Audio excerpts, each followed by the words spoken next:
निर्वाहापुरते अन्नाच्छादन निर्वाहापुरते अन्नाच्छादन आश्रमासे स्थान कोपी गुहा कोठेही चित्तासी नसावे बंधन हृदयी नारायण साठवावा नये बोलो फार बैसो जनामधी सावधान बुद्धी इंद्रिय दमी कोठेही चित्तासी नसावे बंधन हृदयी नारायण साठवावा तुका म्हणे घडी घडीने साधावी तुका म्हणे घडी घडीने साधावी त्रिगुणाची गोवी उगवणी कोठेही चित्तासी नसावे बंधन हृदयी नारायण साठवावा विठ्ठल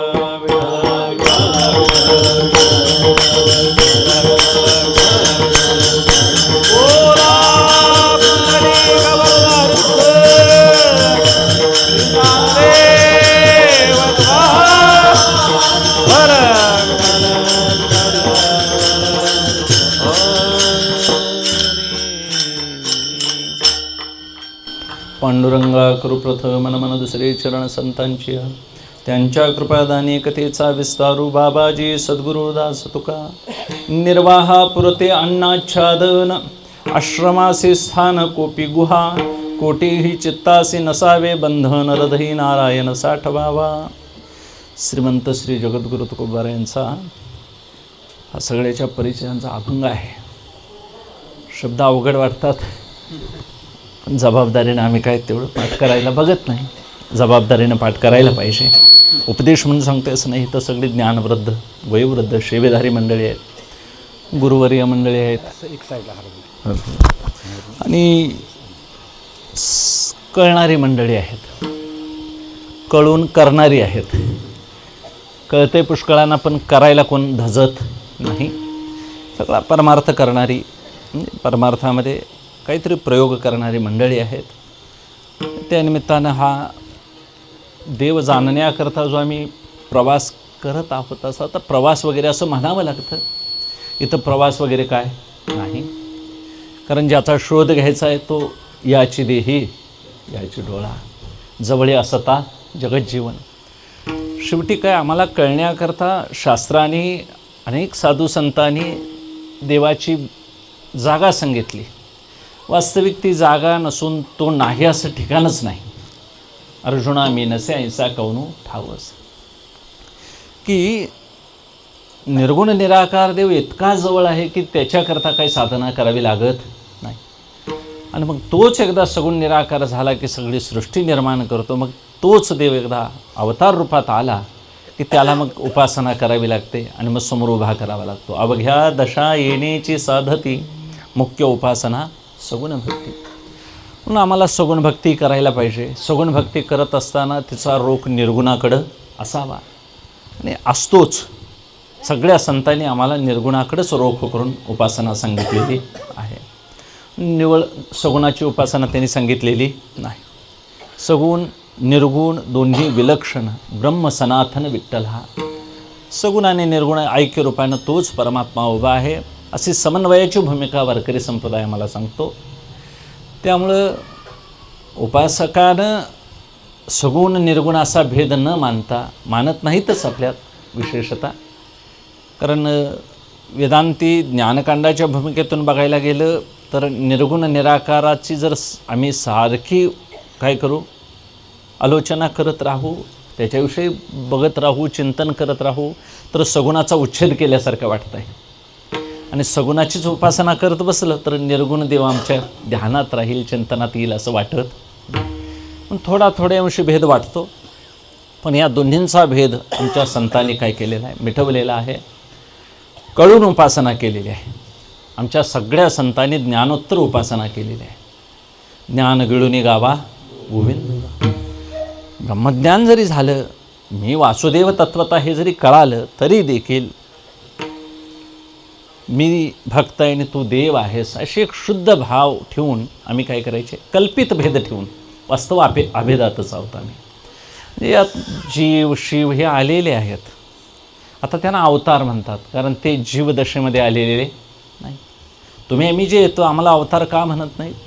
आम्हाला जीवदशा आहे आणि जीव हा अनेक देह धारण करून जन्माला येतो आणि मरतो. वास्तविक जीवाला मरण नाही. जीवन देखे मरण धरी नवी सांडी जीर्ण संचित प्रमाण भोग शुभाशुभाशी. देहाला जन्म मरण आहेत आणि मग जीव इतके पृथ्वीतलावर जेवढे जेवढे जीव आहेत त्यांना व्यवहार करण्याकरता कोणता तरी देह धारण करावा लागतो. आणि देह आला आणि देह गेला, या आलेल्याचा आणि गेलेल्याचा जो भ्रम आहे तो माझ्यावर झाला असल्यामुळे याला भ्रम असं म्हणतात. आणि फक्त आमचे वेदांती वारकरी संप्रदायच भ्रम मानतो, इतर संप्रदाय भ्रम मानत. आणि भ्रम, मिथ्या, अध्यास, विवर्त हे सगळे शब्द ऐकून घ्यायला का हरकत नाहीत. असते असते असते थोडं थोडं सांगणारा मनुष्य भेटला, एखादा कळवून देणारा भेटला तर त्यांच्या समवेत बसून हे कळवून घ्यायला पाहिजे. आणि असं कळालं की जो आनंद होतो तो आनंद असते असते असते वाढवत वाढवत वाढवत आम्हाला काय करायचे, उपासना वृद्धिंगत करायचे जवळ. आणि मग उपासना अशीच दृढ चालवण्याकरता आम्हाला कळवून घेऊन करायला पाहिजे उपासना. पण काहीतरी करावं लागतं म्हणून कृतीचा परमार्थ आधी सांगितला. आणि तो कृतीचा म्हणजे करायचा परमार्थ आहे. मग करण्याकरता काहीतरी आम्हाला मग नित्यनेम सांगितले. आणि त्या नित्यनेमामध्ये मग परमार्थामध्ये उतरलेले लोक पुष्कळ आहेत. मग सगळे लोक तुम्हाला माहिती आहे आता ऐकून ऐकून पामर, विषयी, जिज्ञासू, मुक्त हे सगळं पाठच झालं. आता त्यातल्या त्यात पामर विषयांना याची गरज नाही असं शास्त्रही सांगतं. मुक्त पुरुषांचं काम झालेलं आहे. ज्याला काही मिळवायचं उरलेलं नाही, काम नाही काम नाही झालो पाही रिकामा, पूर्ण केला पूर्ण केला पूर्ण केला मनोरथ. मनोरथ पूर्ण केला असं नाही तर मनच पूर्ण झालं त्यांचं. आता काही त्याच्यात इच्छा वासना उरलेल्या नाही. आणि मग काय केलं असेल तो उगाच प्रारब्ध प्रेरित, उगाच व्यवहार म्हणून बाधित म्हणून व्यवहार केला त्यांनी. वास्तविक उरलेल्या त्या गोष्टी बोलावया. आता दिवसचारी खेळीमिळी अशाच सगळ्या संतांनी व्यवहार केले. आणि हे व्यवहार करत असताना त्यांनी पुढला जन्म घ्यायचा झाला तर मग ईश्वर सेवेकरता घेईन मी जन्म याजसाठी देवा तुझी चरण सेवा साधावया. घ्यायचं झालं तर वासना त्यांनी ठेवली पण ती संवादी वासना. यायचं झालं तर देवा तुझी काय करेन मी सेवा करण्याकरता जन्म घे. मनाच्या आवडीनं कुणीही संतांनी जन्म घेतलेले नाही. आम्हाला असं जन्म वगैरे बोलावं लागतं. वास्तविक ती तयार मंडळी आहेत, आलेली आहेत, केलेली नाहीत, मूळची आहेत. तुका म्हणे मी विधीचे झणिते स्वयंभू आहे ते केले न हो. आम्ही केलेले म्हणायचे. आम्हाला थोडासा काय करावं लागतं, कष्ट करून परमार्थ करावा लागतो. संतांना त्यात फारसा त्रास नाही कारण त्यांची मनोवृत्ती तयारच आहे मूळची. म्हणून संतांनी केलेली परमार्थाची भूमिका ही अतिशुद्ध आहे, पवित्र आहे, शहाणपणाची आहे. तुम्ही आम्ही करत आहोत ती भूमिका आमची कशी अनेक जन्म आम्ही व्यवहार करत असल्यामुळं आमच्यात वासना आहेत भोगाची, काही शिल्लक आहेत. अजून भोग घ्यावीशी वृत्ती शिल्लक आहे. आणि वृत्ती जोपर्यंत अशी भोगाची उठत राहते तोपर्यंत आम्हाला अनेक अनेक वासना त्या निर्माण होत राहतील. त्या वासनेतून आम्ही केलेली कर्म परत परत पापपुण्य उत्पन्न करतील आणि परत ते पापपुण्य फेडण्याकरता अनेक जन्म घ्यावे लागतील. म्हणून एक घेतलेला जन्म अनेक जन्माला पुरा पडतो. एक बी आंब्याची जर कोय पुरली तर त्याला हजारो आंबे देण्याचं सामर्थ्य असतं आहे. मग हजारो आंबे कुठून आले हो, एका बीच्या उगवण्यापासूनच आले. तसा एक जन्म अनेक जन्मांना कारणीभूत ठरतो. म्हणून इथं आम्हाला फक्त जीवदशा बाधित करायची आहे. मी कोण आहे हे कळवून घ्यायचं आहे. परमार्थाचा हा मुख्य व्यक्तिगत विभाग आहे. प्रत्येकाने जाणीवपूर्वक जबाबदारीनं लक्ष ठेवणे करायला पाहिजे. आणि मग ते करण्याकरताच आम्हाला संतांनी एकत्र येऊन, कारण सगळी मंडळी काय एका छत्राखाली येणं शक्य नाही. सगळ्यांची रुची, सगळ्यांचा स्वभाव, सगळ्यांची आवड ही एकत्र येणं शक्य नाही. म्हणून वेगवेगळे विभाग सांगितले, वेगवेगळ्या उपासना सांगितल्या, वेगवेगळे संप्रदाय, वेगवेगळे ग्रंथ, संत, त्यांचे पंथ, तसे तसे त्यांचे अनुयायी. आणि मग त्यामध्ये थोडा थोडा थोडा कालानुरूप काय होत गेला, काहीतरी त्यात भेसळ होत गेली आणि ते मूळ तत्त्व बाजूला राहिलं. आणि नवीनच उपासनेचे काय सुरू झाले, पंथ सुरू झाले. काही असे ना का पण देवाच्या नावाखाली, उपासनेच्या नावाखाली काहीतरी नामस्मरण होतं आहे, एवढंच त्यातलं फलित म्हणायचं. पण खऱ्या परमार्थाची भूमिका ही जगायची आहे, सांगायची तर मुळात नाही. परमार्थ हा सांगण्याकरता मुळातच नाही, जगायचा आहे. आणि जो जगतो तो साधू. आपुलिया हिता जो असे जागता, धन्य माता पिता तयाच्या. तुकोबारायांना आनंद होईल की त्यांनी जसं सांगितलं आहे गाथ्यामध्ये तसा जगणारा माणूस पाहिजे. आणि मग जगणारा माणूस असेल तर तो उपलब्ध पाहिजे. नंतर जगणारे आहेत नाही, गिरणार पर्वताच्या टोकावर आहेत, यमग्यात नाहीत तसली माणसं. आम्ही काय करायचं, आमचं पाप आहे म्हणायचं. काकांच्यासारखी सांगणारी माणसं आहेत, बुवांच्यासारखी माणसं, ओखला आणि बुवांच्यासारखी आमच्या पदरात आहेत, हे आमचं भाग्य म्हणायचं. असं समजावून सांगणारी माणसं अजिबात नाहीत, दुर्मिळ आहेत. असतील कारण अनुभवाचा विषय आहे, देव हा सांगायचा अजिबात विषय नाहीच.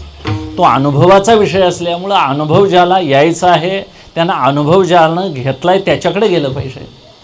अनुभवाचा जिथं वेश नाही, अनुभवा वाचून बडबडते. आम्ही जे बोलतो त्याच्यामागे आमचा अनुभव नाही, आमची कृती नाही. त्यामुळं कीर्तन किंवा प्रवचन या गोष्टी सगुण साक्षात्कारी मनुष्याच्याच ऐकाव्या असं नियम आहे. कारण त्याला देवाचा एकतर साक्षात्कार झालेला असावा, नाहीतर मग निर्गुण ब्रह्माचा तरी त्याला काय झालेला असावा, बोध झालेला असावा. आणि मग बोधपुत्र निर्माण झाला जेव्हा, किंवा बोध दिला मज सांगा ते मार्ग दाविला नीट. आणि मग इतक्यापर्यंत आम्हाला प्रवास करायचा आहे. मोक्षमार्ग हा अतिशय पवित्र शहाणपणानं थोडीशी वेदांताची बाजू समजावून घेत घेत घेत ईश्वर उपासना करत त्याच्याबरोबर वारकरी संप्रदायात काही जे आपले नित्यनेम आहेत ते सांभाळीत, आणि ही बहिरंग अंतरंग अशी दोन्ही उपासना एकत्र मिळून जायचं. अंतरंग उपासना सांगायला लागलं की बहिरंगावर दोष ठेवलेल्याचा दोष येतोय. काय कापडात आहे म्हणायचं, अंतरंग चांगला पाहिजे म्हणायचं. अंतरंगाविषयी काहीतरी चुकीचं बोलायला लागलं, कपडेविषयी बोलायला लागलं तर अंतःकरणाची भूमिका बदलते. म्हणजे दोन्हींचा कुठंतरी समतोल असायला पाहिजे. म्हणजे फारसा संप्रदाय कपड्यावरही नाही, खरा संप्रदायाचा मूळ गाभा अंतःकरणावर आहे. अंतःकरणाची शुद्धी आहे, गरजेची आहे. आणि ती एकदा झाली की मग आहे त्याच गोष्टी आम्हाला हस्तगत होतील. मिळवायचे तर काही नाही आणि घालवायचंही काही नाही. उत्तिष्ठत म्हणतात, जाग्रत, जाग व्हा, उठा आणि काय करा, महात्म्यांच्या ठिकाणी असलेला जो बोध आहे तो बोध प्राप्त करून घ्या, अशी उपनिषदं सांगतात आम्हाला. उठा जागे व्हा रे आता. नामदेवराय तेच सांगतात, ते साध्या सोप्या भाषेत सांगतात, आम्हाला त्याची किंमत कळत. उठा जागे व्हा रे आता, स्मरण करा पंढरीनाथा, भावे चरणी ठेवा माथा, चुकवी व्यथा जन्माच्या. म्हणून सगळे संत आमचे वैराग्य, बोध आणि उपरती यांनी मंडित झालेले आहेत. एक एक अंगाचे संत नाहीत आमच्याकडं. तुकोबारायांच्याकडं वैराग्याचा भाग दिसताना प्रत्यक्ष प्रकट जास्त दिसतो, पण त्यांना ज्ञान नाही असं अजिबात नाही. त्यांच्याकडं उपरती नाही असं नाही. मला जर वैराग्य असेल तो मनुष्य काय कोणती साधना करणार नाही सांगा. ज्याच्याजवळ पराकोटीचं वैराग्य आहे तो मनुष्य कोणतीही साधना करू शकतो. याचा अर्थ ज्ञानोबारायांच्याकडे ज्ञान ही प्रकर्षानं म्हणतात, ज्ञानाचे स्पेशालिस्ट असं काही काही म्हणतात, तसं काही नाही. वैराग्यबोध उपरमाहा सहाय्यास्ते परस्परम प्रायेन सहवर्तन्ते वियुज्यन्ते क्वचित क्वचित. विद्यारण्य स्वामी सांगतात की वैराग्य बोध म्हणजे साक्षात ज्ञान आणि उपरती त्याच्याविषयीचा असलेला निरासक्त भाव हा एकत्र असणारा मनुष्य दुर्मिळच. कुठं कुठं तरी एक येत दिसतं. वरकड कोटे काही एक आहे एक. आणि मग नुसतं वाक्चातुर्य आमच्याकडे आहे, आम्ही गोळा करून फक्त हे सांगतो, हे एक अज्ञानच म्हणायचं. वृत्तिज्ञान म्हणा, अज्ञान म्हणा, याला एक पद्धतीची माहिती म्हणा. आम्ही जे बोलतोय जुळणी करून सांगायला आपलं येतं आहे म्हणून आम्ही तो उभा राहिला. भाग्य हे आहे की तुम्ही शांत चित्तानं ऐकून घेता. भाषणच म्हणायचं एक पद्धतीचं. आता याला इतकी निंदा करून किंवा टीका करतोय असं नव्हे की आमच्या भागामध्ये वारकरी संप्रदायानं आम्हाला प्रघात घालून दिलेला आहे. आमच्याकडं संतांचे विचार जास्त रुजलेले आहेत देवापेक्षा, आणि संतांना कसं हाताळावं हे आपल्या भागाला सांगावं लागत नाही. मग एक वक्ता असावा, त्या वक्त्याला आपण विवेक वैराग्यानं त्याच्याकडं बघत असतो, त्याचं जीवन एक पवित्र असावं अशी भावना असते. त्याला एक हार घालावा आणि त्याने का तासभर आपल्याला उपदेश करावा अशी आपली जुन्या काळपासून चालत आलेली रीत आहे. त्या रीतीला अनुसरून काहीतरी त्याच्याकडून आपण बोध घ्यावा, त्याच्याकरता माणसं आटापिटा करतात. हे भाग्य आहे महाराज, समाजाचं आमच्यावर ऋण आहेत. म्हणून वक्ता तो वक्ता नव्हे श्रोतेनी विन. श्रोते असे बोधाचे आहेत महाराज, कळणारी मंडळी आहेत सगळी. आणि मग त्यांचा थोडासा काय व्हावा, जाणीवेचा स्तर वाढावा, एक मनाची उच्च दर्जा वाढावा. कारण बोध आहे तो मनालाच पटवून द्यायचा आहे, समजुतीला फक्त बदल करायचा आहे. समजूत वाढवतच जायचं आहे. काही इथं फारसा बदल होत नाही. ज्याला ईश्वर साक्षात्कार झाला त्याला काही शिंग फुटत नाहीत, काय बदल होत नाही, काही होत नाही. आहे तसंच सगळं असतं, वर्तणूक तशीच असते, फक्त आतून समजूत बदललेली असते. आणि अशी समजूत बदलण्याकरता मग आम्हाला फार सुरुवात करावी लागेल. पामराला तर फार फार कष्ट पडतात, जिज्ञासूला फार कष्ट पडत नाही.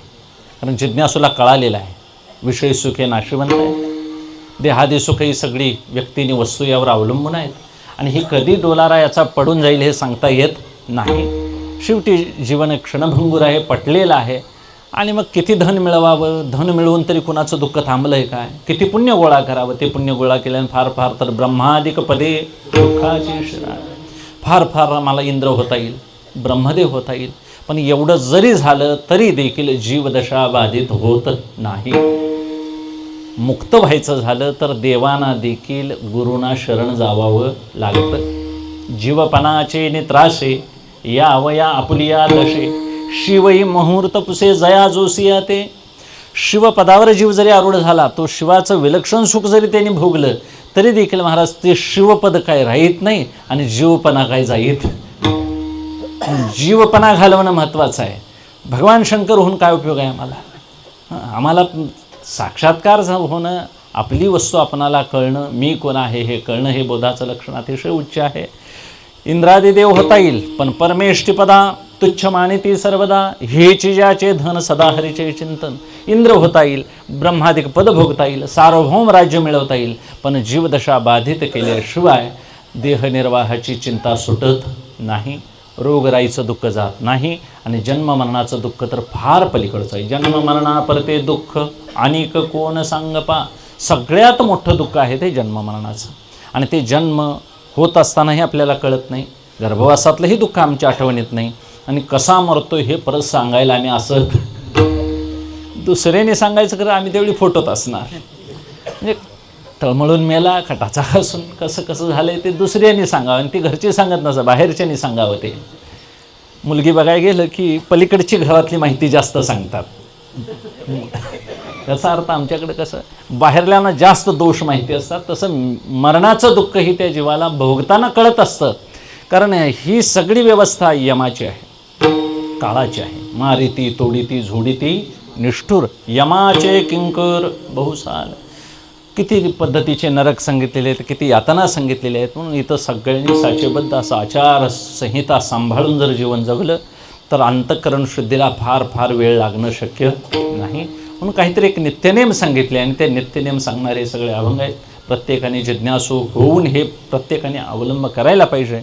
असते असते असते असते ही एक अवस्था. आपण काय काय स्थितीला थोडा थोडा चाल ढकल, कारण आम्ही सगळे लोक संसारी आहोत, गृहस्थी आहोत आणि गृहस्थी असणाऱ्या माणसाला पराकोटीचा संन्यास घडणं शक्य घ्यायचाही नाही आणि गरजेचाही नाही. कारण परमार्थ हा एका जन्माचा प्रवासच नव्हे, शता एका तरी जन्माच्या शेवटी कृपाल वा पोटी येईल दया. असे किती आमचे 100 जन्म जातील सांगता यायचे नाही. कधीतरी देव कृपा करेल. आम्ही चांगल्या मार्गावर आरूढ आहोत एवढं मात्र खरं आहे. आम्हाला दुधाचा वास लागलेला आहे, आम्ही त्या मागावर आहे. कधी एकदा दार उघडं राहतं आहे कपाटाचं आणि कधी एकदा मला प्यायला गावतं. त्या मांजरीसारखं टपून राहायचं फक्त. म्हणजे आम्ही मार्ग चुकलेला नाही. पंढरीचे वारकरी ते अधिकारी मोक्षाचा अधिकार महाराज आम्हाला आहे. म्हणून सहजासहजी तुळशीमाळ ही धारण करावीच असा आमच्या वारकरी संप्रदायाचा मोठा दंडक आहे. आता त्या माळेविषयी लोक बोलतात, बरोबर आहे, माळेसारखं वर्तणूकही असायला पाहिजे. माळ शोभेल असं वर्तणूक असावी, मग माळ फार शोभेल. घालायला पाहिजे, घातल्यानंतरही थोडा बदल होईल असं काही नाही.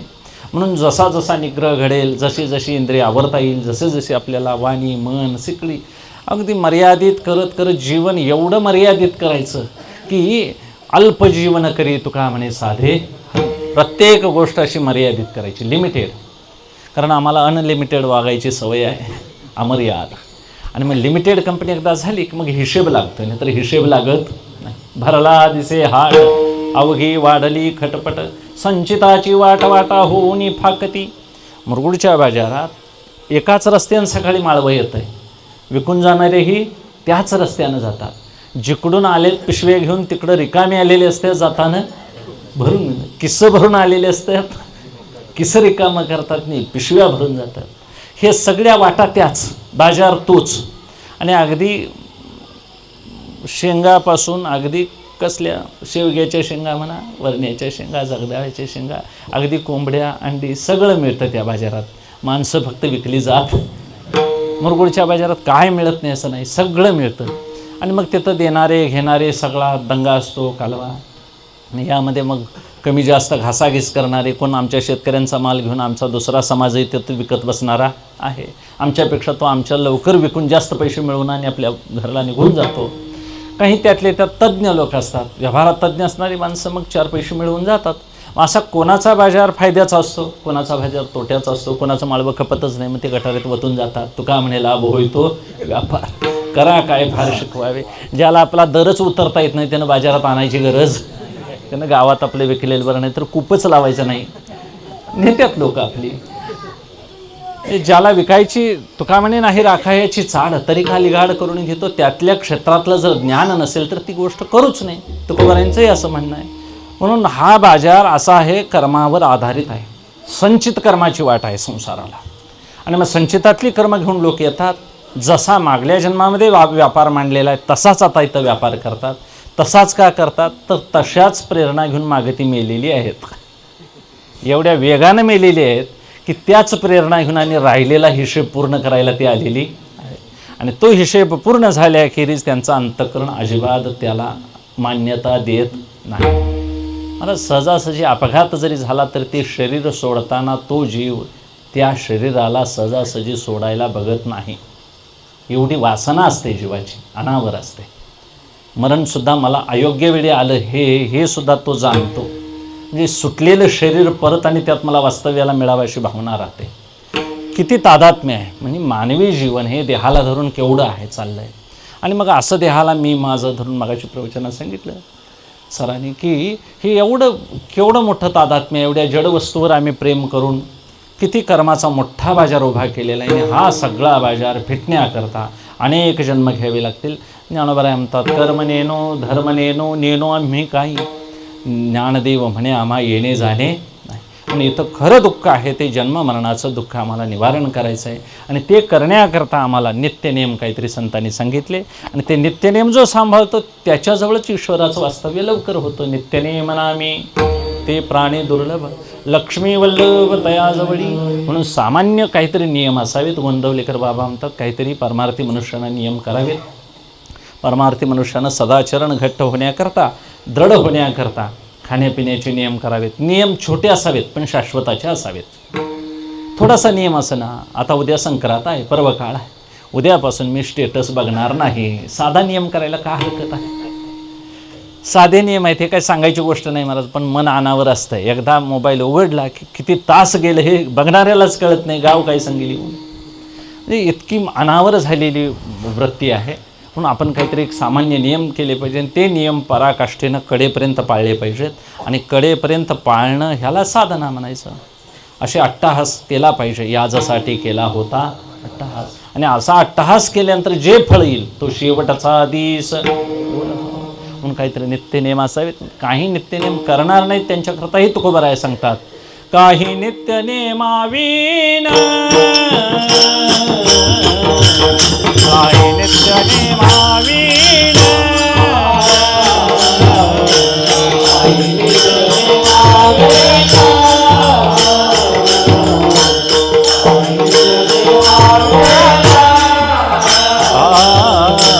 अन्न खाये तो श्वान, अन्न खाये तो श्वान, अन्न खाये तो श्वान,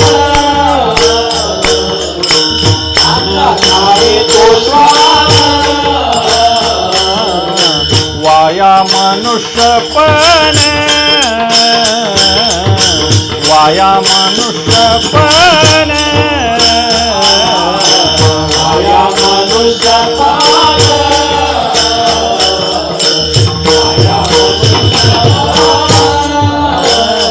भारवाहे तो वृषभ, भारवाहे तो वृषभ, त्याचा होय भूमी भार, त्याचा होय भूमी भार, भारवाहे तो वृषभ, भारवाहे तो वृषभ,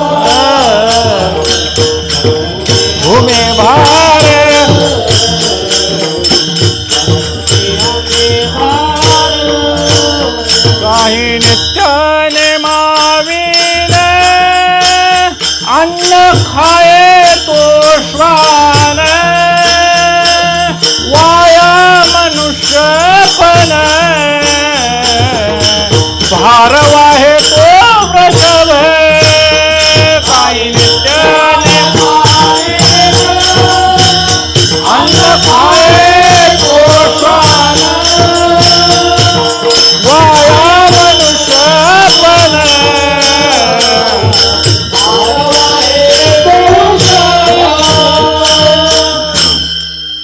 भार वाहे तो वृषभ म्हणतात. काही नित्य नेमाविन अन्न खाये तो श्वान वाया मनुष्यपण भार वाहे तो वृषभ.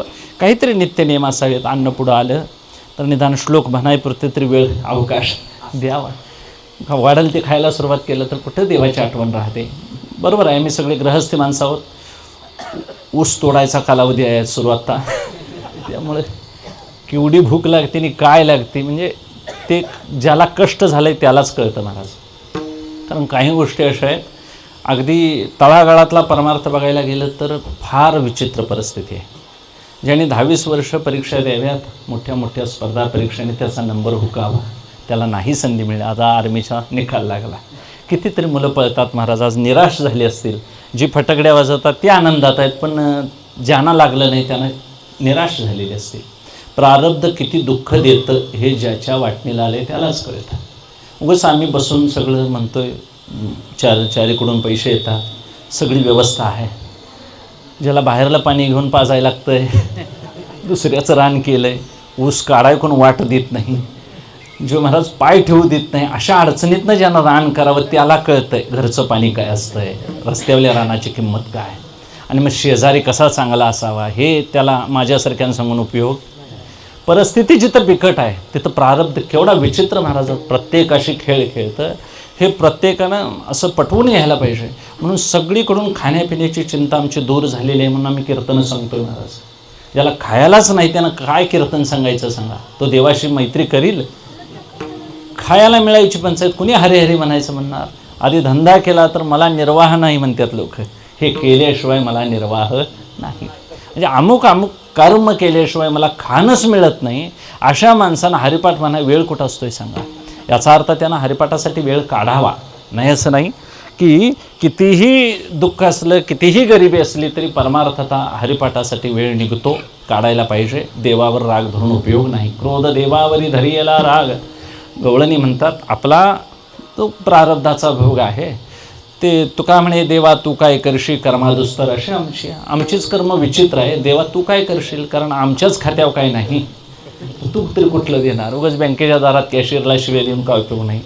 माझ्या नावावरच ऊस घालवा नसला मी दगड मारून तरी काय उपयोग आहे. मला पकडून नेतील. कारण माझ्या नावावर पाहिजे. आणि मग पूर्वकर्म जर चांगलं नसेल, पुण्य भोगाचं नसेल, तर मग सकाम पुण्य जरी नसेल तर धन मिळणार नाही, मान प्रतिष्ठा मिळणार नाही. आणि मग दुसऱ्याला मिळत असतील तर ते आपल्याला का मिळू नयेत अशी भावना होणं शक्य आहे महाराज. म्हणून सामान्य मनुष्यानं फार यामध्ये विचारपूर्वक वागावं लागेल. एक देहनिर्वाहाची अडचण आहे. गरीब माणसांना फार महाराज खायलाच मिळत नाही असा समाज आज देखील देशात आहे. आपल्या शहरातली मोठ्या आहे. आता तुमच्या आमच्या खेडेगावामध्ये एवढी कोणाची बिकट परिस्थिती नाही. झाले असेल, आले असेल, त्यांच्यावर हा भाग वेगळा. पण देहनिर्वाहाची ज्याला चिंता म्हणतात, खाण्यापिण्याची चिंता, ही काहीतरी खाण्यापिण्याची चिंता धन मिळवून दुरुस्त करता येईल. रोगराईची चिंता आहे, ती कशी दुरुस्त करायची. एखादा दुर्धर आजार झाला, पैसे पुष्कळ आहेत पण दुरुस्त कशी करता येईल सांगा. त्याच्यासाठी काहीतरी अनुष्ठानं करता येईल. एखादा सिद्ध पुरुष महात्मा भेटला तर तो तुमचं रोग आपल्यावर अंगावर घेऊन तुम्हाला दुरुस्तही करील. पण असा मिळणं दुर्मिळ आहे, दुर्लभ आहे. हेही दुरुस्त होईल, पण जन्ममरणाचं दुःख कसं निवारण होईल यासाठी सगळ्यांनी एक गरिबी निवृत्तीसाठी प्रयत्न करतात.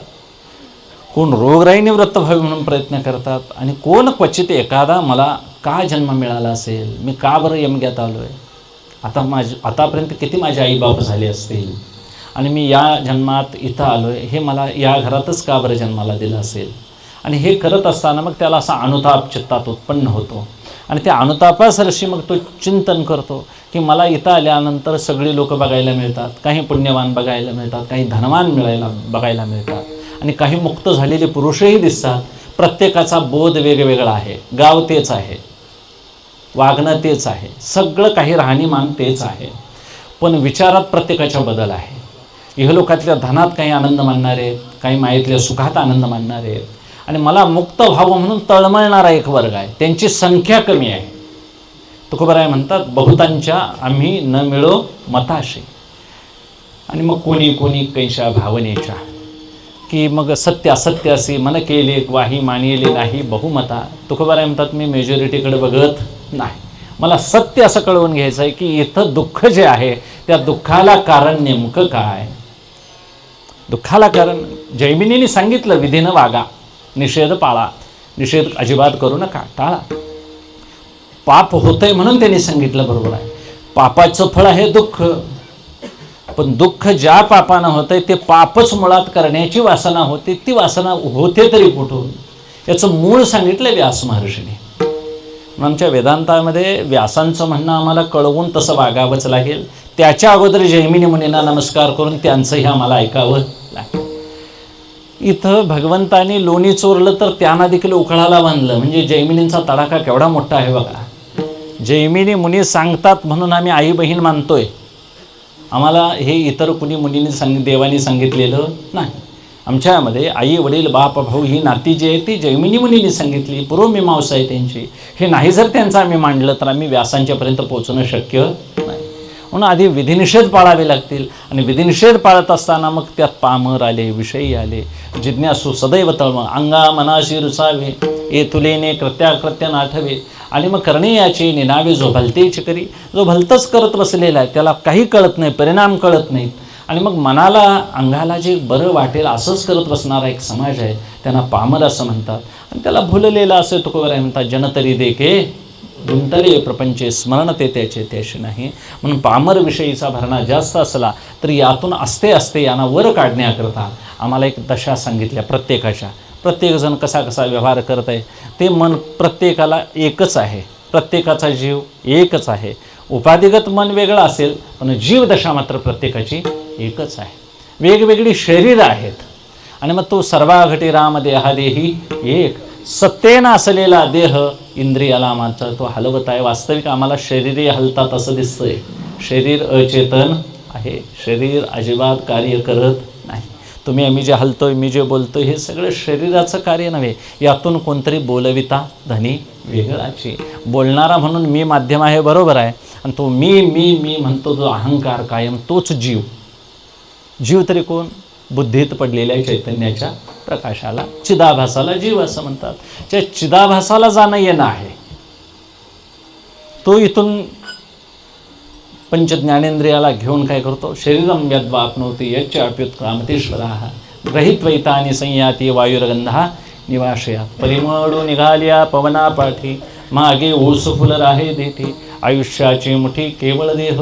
जसा बागेतून वारा जावावा सुगंधाला घेऊन, तसं या शरीरातून तो चिदाभास काय करतो, पंचज्ञानेंद्रिय पंचकर्मेंद्रिय अधिष्ठात्री देवता याच्यासह काय करतो, निघून जातो. ज्याला जन्म आहे मरण आहे ते देह इथंच पडलेला आहे, पण नेमकं गेलं काय याच्याकरता कठोपनिषद सुरुवात करतं. यमनचिकित्साचा संवाद आहे त्यामध्ये, की जीवाला हे आवागमन, येणं आणि जाणं हे कसं, आणि याच्याकरताच तो नचिकेता प्रश्न विचारत आहे, यमराजा हे मला सांग, नेमकं जाणं येणं कोणाला घडतं, हे दुःख कोणाला भोगावं लागतं, आणि हे कधी संपतं. असा एक आत्मज्ञानाचा प्रश्न विचारल्यानंतर कितीतरी हजारो वर्षापूर्वी तो यम म्हणतो, हे बाळ दुसरं तुला सोन्यानं भरलेली पृथ्वी देतो, खरं असलं काही विचारू. म्हणजे मला असं म्हणायचं आहे, असं एखादा विचार आहे गुरुकडे गेला तर तो गुरु म्हणतोय तुला दुसरं काहीतरी देतो, खरं हे एवढं विचारू.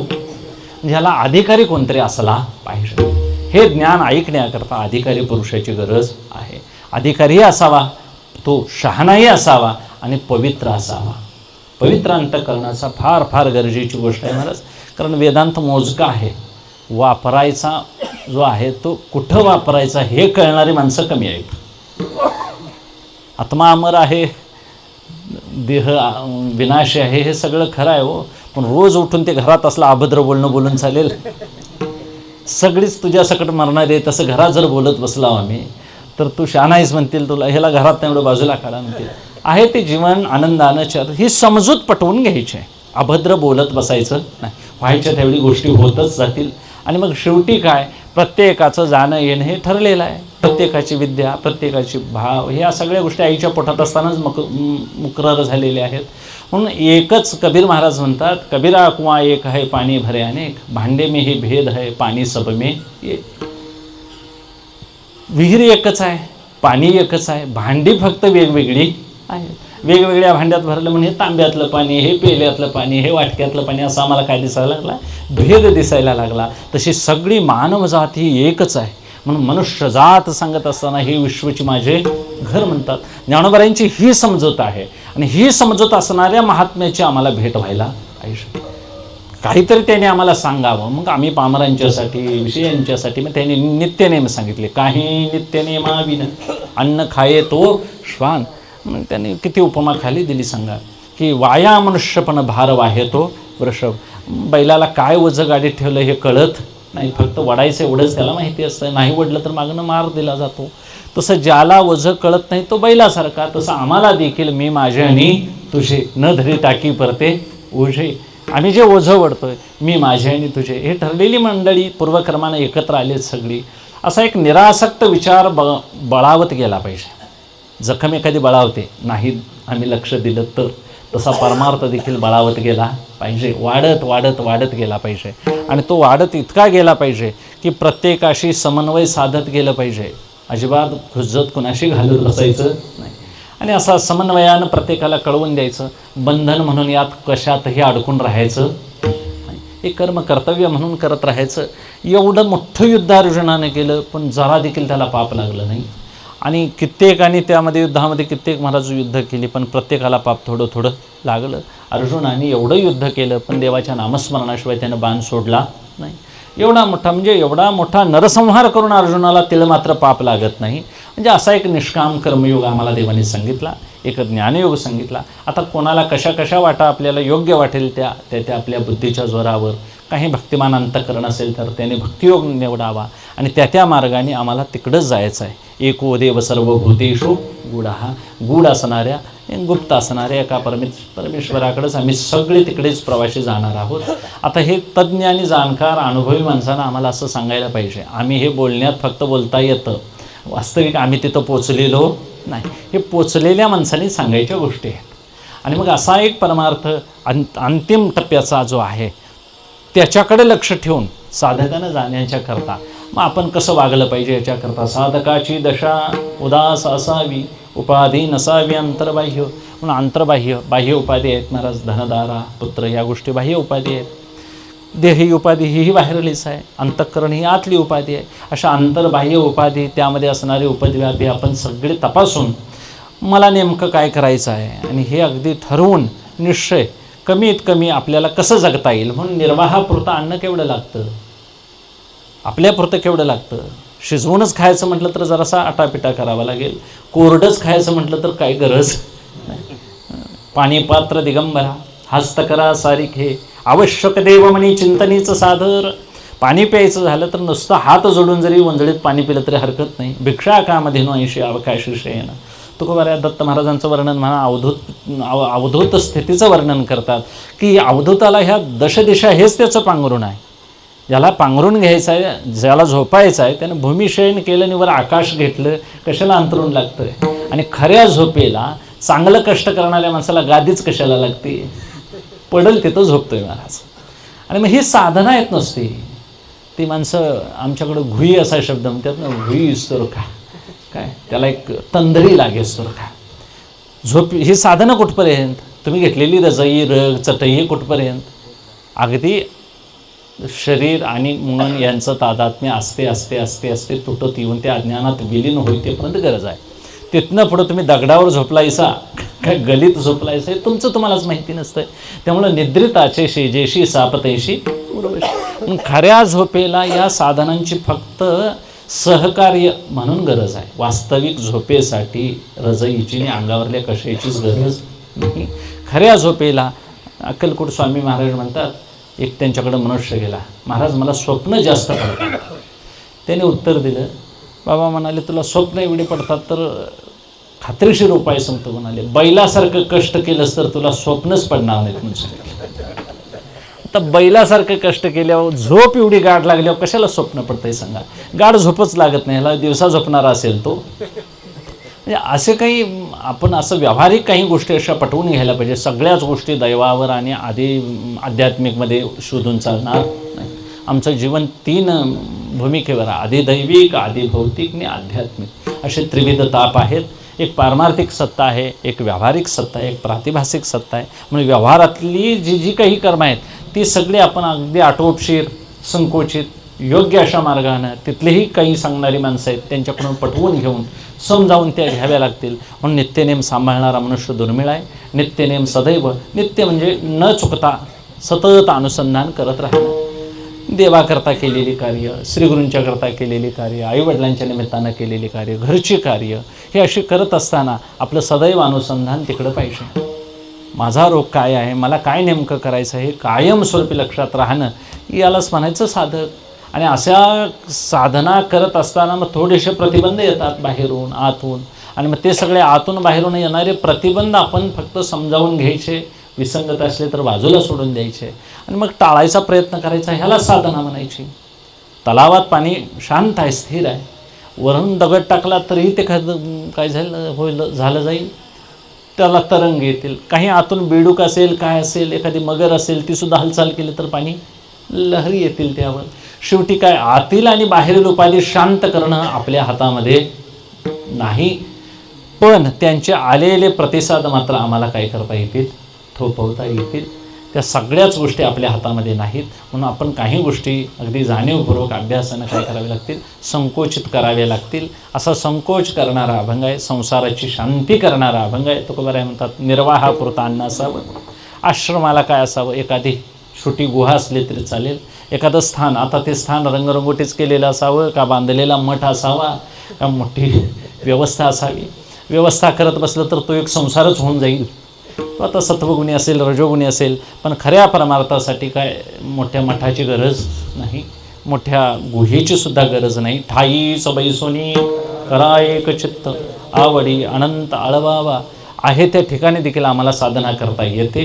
पण आपण दुसरीची साधना बघितलेली असते, तशी आम्हाला करायची इच्छा होते. आणि मग तसं करत असताना मग त्यांनी जसं केले तशी करायची सवय आहे. तुकोबारायांनी जसं केलं तसं करायला पाहिजे का त्यांनी लिहिलंय ते करायला पाहिजे? त्यांनी गाथ्यात लिहिलाय तसा परमार्थ करायचा का त्यांनी केलाय तसा करायचा? लिहिलाय तसा करायला पाहिजे. त्यांनी केले ते आम्हाला शक्य.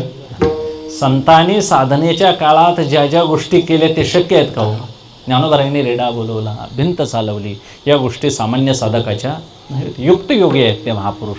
आणि मग अशा अवतार घेऊन आलेले महापुरुष, त्यांच्याकडे जे अंगी बळ होतं, अंगे ऐशी बळ रेडा बोले. म्हणून त्यांनी ज्या ज्या गोष्टी लिहून ठेवल्या त्या गोष्टीचा फक्त आपण परिपाठ करत जाणं. शुद्धचर्या हे संतांचे पूजन, लागतचे धन नाही वित्त. म्हणून त्यांनी सांगितलेल्या गोष्टी करत करत राहायचं. आणि त्यांच्या शब्दात जे सामर्थ्य आहे ते आमच्या शब्दामध्ये असत नाही, म्हणून त्यांचं ऐकायचं. त्यांचं ऐकल्यानंतर काय होईल, त्यांच्यात एक सामर्थ्य असतं. आम्ही एखादी म्हैस किंवा बैल ठरवत बसलो, दिवसभर जरी आम्ही बसलो तरी नाही ठरत, पण एखादा हिडी तिकडनं येतोय, महाराजांनी 5 मिनिटात ठरवतोय, ते ह्याला बी दाबतोय त्याला बी दाबतोय, आणि आम्ही सांगाल तर त्याच्यापेक्षा 5,000 कमी दरानं जिंकतोय. म्हणजे तोटा करून कसं ना, पण सगळ्यांना दाबादाबी, कुणाचं तोंड बघितलं की ते ओळखतात, हे केवढ्यावर थांबतंय, हे केवढ्यावर सुटतंय. आणि मग ते जनावर बघितलं की सांगतात, हे किती वेताची म्हस आहे, ही किती दूध देईल, आणि मग हे शिंग घोळलेत काय, याचं आयुष्य किती, हे म्हस. एवढी त्यांची पारख असते, एवढा बारकावा त्यामध्ये असतो. आणि मग त्यांच्या नजरेत तो व्यवहार, वाणीत तो व्यवहार एवढा मुरलेला असतो की ते एका क्षणात जे भारदस्त काम करून जातात ते आम्ही कीर्तन सांगून ते आम्हाला घडत. म्हणजे त्यांच्या वाणीला एक सामर्थ्य आलेलं असतं. तसे संतांची भाषा ही पराभाषा आहे, समाधी भाषा आहे. त्यांनी सांगितलेले जे निर्णय आहेत ते वेदशास्त्रापासून चालत आलेले आहेत, ते कुणी उष्टे सांगितलेले नाहीत. म्हणून श्रौत परंपरा म्हणतात. आमच्या परंपरेला वेदबोधित परंपरा आहे. कुणी निर्माण केलेले हे नियम नाहीत. ज्ञानोबारायांनी संप्रदाय काढला नाही. ज्ञानोबारायांनी आहे त्या संप्रदायाची फक्त इमारत काय केली, डागडुजी करून ज्ञानदेवी रचिला पाया उभारले. सगळ्यांना एका छत्राखाली एकाच काळात एकदम सगळ्यांनी येऊन खटनट यावे, शुद्ध होऊन जावे, दवंडी करी भावे सोखा मेळा. टाळी वाजवावी, गुढी उभारावी, सगळ्यांनी पंढरीच्या वाळवंटात एकत्र यावं आणि आनंदानं नामघोष करावे, याच्याकरता त्यांनी केलेली ही योजना आहे. 1200च्या काळात एवढं मोठं महाराज काय करणं, इतकी चातुर्वर्ण्य व्यवस्था किती कडक होती त्यावेळी. आतासुद्धा बोलताना भीती वाटते व्याख्यानात किंवा कीर्तनात, पण त्यावेळी एवढा समाज बंधनात होता. त्यावेळी ज्ञानोबारायांनी सगळी बंधनं ढिली करून तुमच्या आमच्याकरता पंढरी सगळ्यांच्या करता खुली आहे असं सांगून त्यांनी महाराज एकच टाळी झाली चंद्रभागे वाळवंटी. हजारो वारकरी आले असतील, लाखो वारकरी आले असतील, पण एकच टाळी झाली. अद्वैताचा त्यांनी काय केला, आम्हाला धडा दिला. हे दिसताना सगळं जग द्वैतात दिसत असलं तरी महाराज ते अध्यासिक आहे, प्रातिभासिक आहे. मुळात अधिष्ठान बघायला गेलं तर ते देवच आहे. फक्त दिसताना म्हणून हे चांगलं वाईट असं कुणालाही म्हणत बसू नाही. ही सगळी महाराज भगवंताचीच रूप आहेत. स्वभाव फक्त वेगवेगळे आहेत. पटवून घ्यायचं आणि आपल्याला पटत नसेल तर उठून जायचं. कुणावर काय बडबडत बसायचं का आता उरलेलं नाही. का बरं बडबडायचं, हे सगळं देवानंच निर्माण केलेलं आहे. बुद्ध अवतार देवानीच घेतलेला आहे. कार्तिक स्वामी महाराज कुमारिल भट्टांच्या रूपानं तेच आले, मंडन मिश्रा त्याच रूपानं आले. ही सगळी मंडळी कर्म जड झाले सगळे लोक म्हणून शंकराचार्य आले. शंकराचार्यांचा अद्वैत सगळीकडे महाराज काय व्हायला लागलं, नवे ब्रह्मज्ञान बोलत आहे. सिद्ध नुसती बडबडायलाच लागली ब्रह्मज्ञान म्हणून ज्ञानोबारायांना पाठवलं. ज्ञानोबारायांनी भक्ती संप्रदायाचा पुरस्कार केला. तो दृढ करण्याकरता नंतर नामदेवराया नाथांना पाठवलं. नाथांना पाठवल्यानंतर नाथांनी जे एवढं सोपं करून सांगितलं तेही लोकांना काय व्हायला लागलं, मला सहजासहजीच वाटायला लागलं. म्हणून तुकोबारायांच्यासारखा महापुरुष पाठवला. त्यांचा निर्णय मग हातात घेऊनच तुकोबारायांनी सांगितलं की मग नाही पुढं बोलायचं. ते म्हणतात काहीतरी मानवी जीवन धन्य करायचं आहे, एवढ्या उच्च जीवनाला आम्हाला स्पर्श करायचा आहे तर आम्हाला काहीतरी नियम सांभाळावे लागतील. मग काही नित्य नियमाविना अन्न खाय तो श्वान, वाया मनुष्यपण भार वाहे तो वृषभ. आम्हाला अन्न खायचंच आहे तर अन्न हे पूर्ण ब्रह्म. एक धर्मशास्त्राची जाणीव आम्हाला संतांनी दिली आणि इकडंच तेच अन्न आम्हाला आहार म्हणून स्वीकारावं लागेल. पण ते सरस निरसही बघण्याची वृत्ती असावीच, पण त्यामध्ये फारसं गुंतायचं नाही. निरासक्त पद्धतीनं पोटासाठी म्हणून खायचं, चव म्हणून खायचं. महिपती बाबांचं मी कायम उदाहरण देतोय तुकोबारायांच्या चरित्रातलं. मेहुणे आले तुकोबारायांच्या घरात आणि मग जिजाईने स्वयंपाक केला. चारिठाव स्वयंपाक चांगला केला पण मीठ कमी पडलं त्यात. जिजाई आणि जिजाईंचे भाऊने तुकोबाराय जेवायला बसले. भाऊ जरासं जेवायला आडेवेडे घ्यायला लागला पण तुकोबाराय अगदी निवांत जेवले. त्यांचं काय खाण्यावर चित्त नव्हतं. काय खातो मी कसं या सांगा. आणि मग शेवट जिजाईने पानं आपली आवरली, आत गेले. आपण स्वतःला खायला घेतलं त्यावेळी त्यांना पहिला घास घेतल्यानंतर कळालं की मी जेवणामध्ये खारट कमी घातलेलं आहे, म्हणजे जवळजवळ घातलेलंच नाही. आणि मग त्या दिवशीच्या स्वयंपाकात कशातही भाजी चटण्या वगैरे सगळ्या बिगर खारटच होत्या, विसरल्या होत्या. आणि मग जिजाईला असं कळलं निदान माझा भाऊ न जेवण्याचं कारण प्रत्येक पदार्थामध्ये मी मीठ कमी घातलेलं असल्यामुळे चव नव्हती, बेचव झालं. निदान भाऊ राहीना होता पण माझ्या मालकानं तरी सांगायला पाहिजे म्हणून ती रागानं तशीच उठून बाहेर आली. म्हणाले भाऊ परका होता, निदान तुम्ही तरी घरचे होता, तुम्ही सांगायचं अन्नात मीठ नाही म्हणून.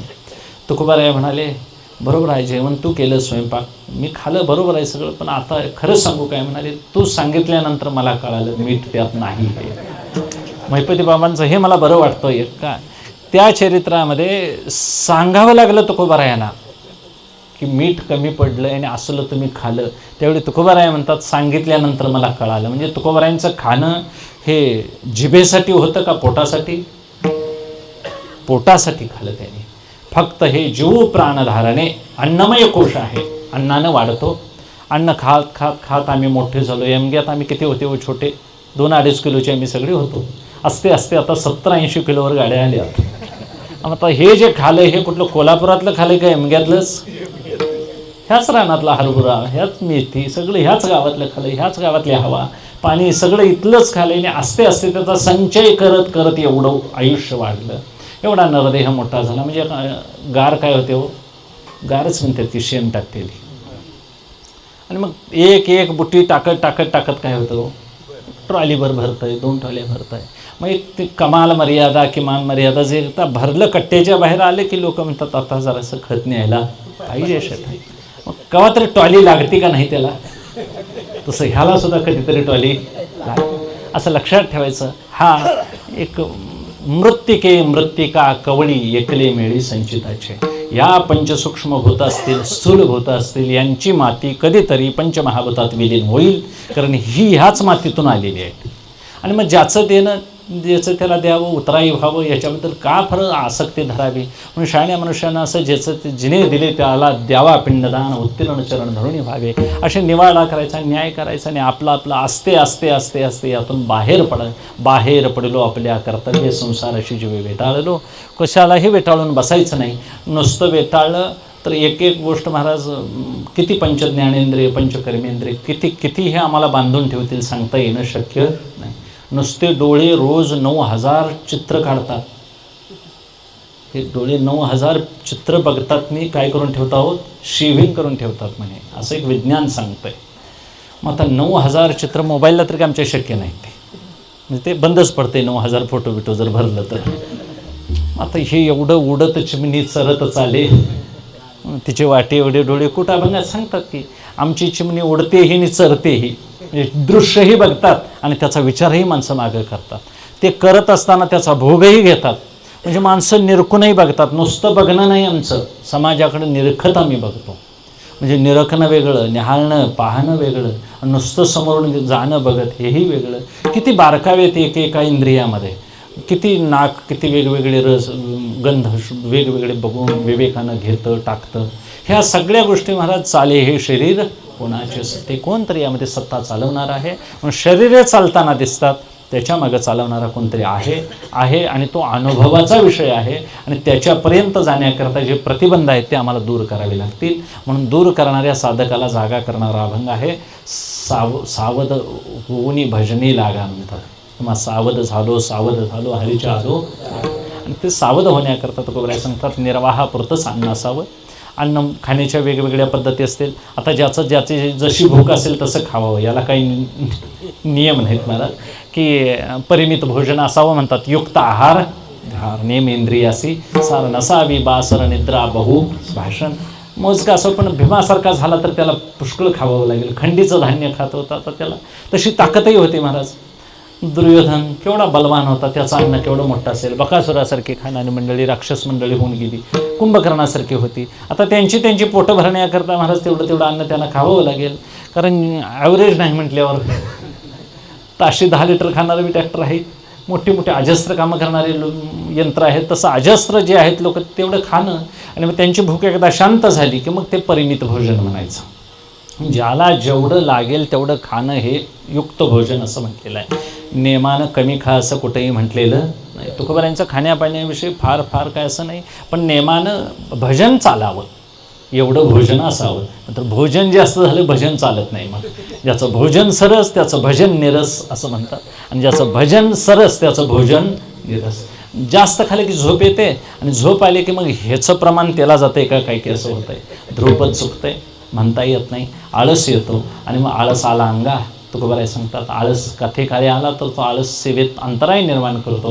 म्हणून निद्रा आळस सगळ्याचा त्याग व्हावा, तेवढंच मोजकं खावं. म्हणून शरीर देहनिर्वाहापुरते म्हणतात. राहटवी हातापायाथे जेवढं आहे तेवढं मोजकं जीवन असावं. म्हणून मोजक्या जीवनाचा स्वीकार करायला सांगणारा अभंग आहे. तुकोबाराय म्हणतात निर्वाहापुरते अन्नाच्छादून आश्रमाशी स्थान कोपी गुहा. आणि असं अकिंचन, अगदी निरपेक्ष, अगदी कमी योजना, कमी आपल्या साधना करत साधनं अतिशय कमी करत यावं. आणि काय करावं, त्यांनी चित्त कुठेही आपलं विषय आसक्त होऊन बांधिलकीत ठेवू नये, बांधू नये. कोठेही चित्तासी नसावे बंधन. आणि मग पुढं साधना सांगतात हृदयी नारायण साठवावा. अशा साधकानं नारायण हृदयात साठवायची साधना करायची, दुसरं काहीही करायचं नाही. पहिलं हे घालवावं लागेल आणि मग उरलेला काळ साधना म्हणून नारायण साठवायचीच करायची, दुसरं काहीही करायचं नाही. असा एक त्यागाचा भाग सांगतात.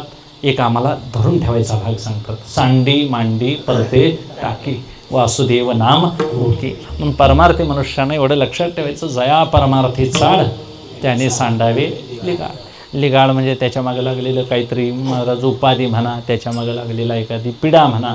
ह्या सगळ्या गोष्टी असते आम्हाला काय करावे लागतील, आणि करायचा काय आम्हाला परमार्थ, उत्तमार्थ म्हणजे मोक्ष, मुक्त व्हायचा. आले हो संसारा तुम्ही एक करा, मुक्ती मार्ग हळूच धरा. काळदंड कुंभयातना थोरा का रे अघोराद चकशिना.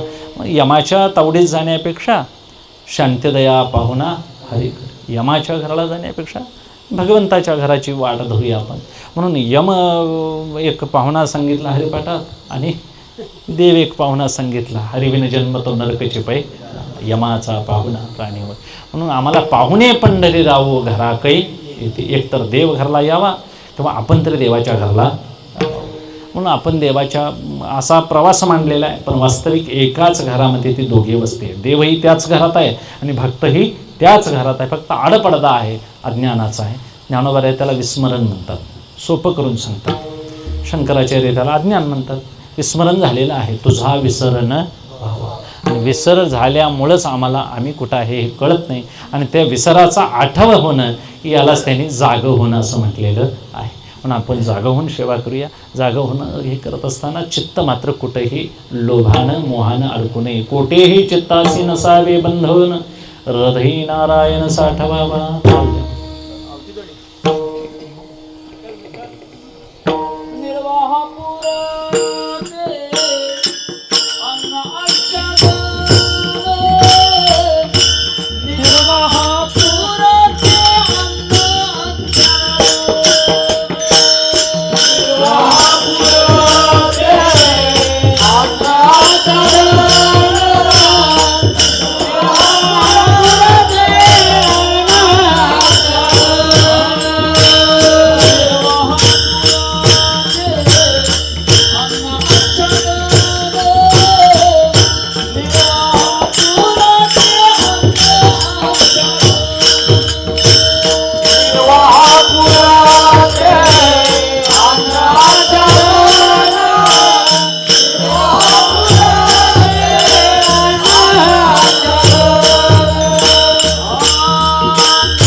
कोठेही चित्तासी नसावे बंधन.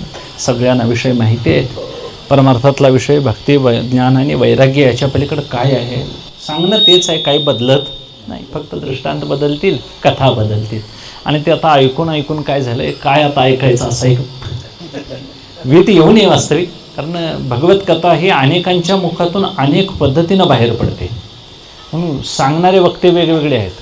शुक परीक्षितीला सांगतात, भरद्वाज मुनी महाराज गरुडांना सांगतात, त्यानंतर काकभृशुंडी गरुडांना सांगतात, भगवान शंकर पार्वतींना सांगतात, सुत व्यासमुनी सुत शौनकादिकांना सांगतात. हे असे वेगवेगळे वक्ते अशी काय योजना केलेली आहे. भगवान अर्जुनांना सांगतात, भगवंत उद्धवांना सांगतात.